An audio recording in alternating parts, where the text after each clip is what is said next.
ৰাইজৰ লগত মত বিনিময় কৰোঁ, তেওঁলোকৰ সমস্যাবিলাক সমাধান কৰিবলৈ যত্ন কৰোঁ। বিধায়কজনক সদায় কাষত বিচাৰে, নিজৰ ল'ৰাজনক কাষত বিচাৰে। তাৰ কাৰণে আহিছোঁ আজি শংকৰপাৰা গাঁৱতো। ইয়াৰ ৰাইজৰ যথেষ্ট সমস্যা আছে।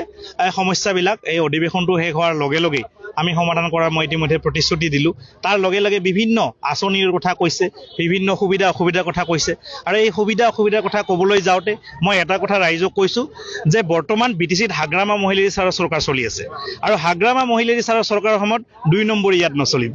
ইয়াতে যদি আমাৰে কোনোবা প্ৰাইমাৰী বিষয়ববীয়াই হওক, কোনোবা VCDC চেয়াৰমেনেই হওক বা কোনোবা ব্লক পৰ্যায়ৰ বিষয়াই হওক, GRSে হওক, যদি চৰকাৰে আঁচনি দিয়াৰ নামত যদি কোনোবা ৰাইজক হাৰাশাস্তি কৰিছে বা পইচা বিচাৰিছে, মই তেওঁলোকক ক'বলৈ দিছোঁ যে ইয়াত কোনো ধৰণৰ 2 নম্বৰী নচলিব, ইয়াত কোনো ধৰণৰ পইচাৰ কাৰবাৰ নচলিব। যদি কোনোবা এনেকুৱা ধৰণৰ ব্যৱস্থা কৰে, যদি পইচাৰ পিছত দৌৰি থাকে, তেওঁলোকৰ পাখি কেনেকৈ কাটিব লাগে সেই ব্যৱস্থাপনা মই কৰিম।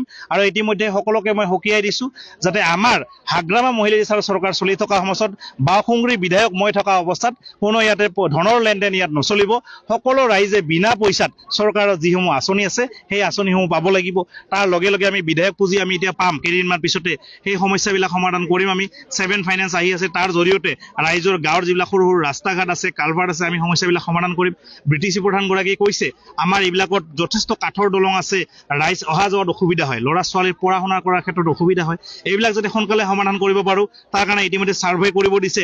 আমাক সৈনিকৰ দৰে দিন ৰাতি কাম কৰিব দিছে। তেখেতে এটা কথা কৈছে, আপোনালোকে দেখিছে যে আমি BTCত আগন্তুক 15টা বছৰ এনেকৈ কাম কৰিম, ৰাইজে ৰাজনীতি কি বস্তু পাহৰি যাব, ৰাইজে অকল উন্নয়নৰ কথা ক'ব।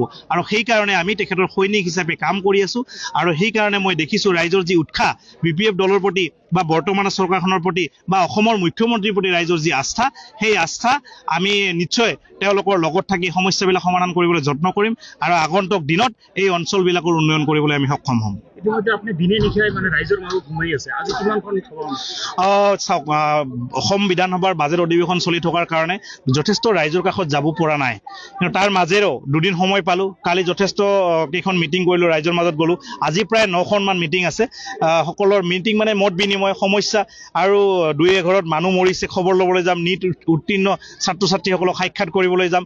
আৰু এনেকুৱা বহু আই মাতৃ তেওঁলোকে বেমাৰত পৰি আছে, তেওঁলোকৰ খবৰ ল'বলৈ যাম আৰু কিছু সহায় কৰিম। তো গতিকে যিখিনি সময় পাইছোঁ, কাইলৈ আকৌ এছেম্বলি আছে, ৰাতিতে যাব লাগিব। গতিকে যিমানখিনি সময় পাইছোঁ আমাৰ সমষ্টিৰ ৰাইজৰ কাষত থাকি তেওঁলোকৰ সমস্যাবিলাক সমাধান কৰিবলৈ যত্ন কৰি আছোঁ।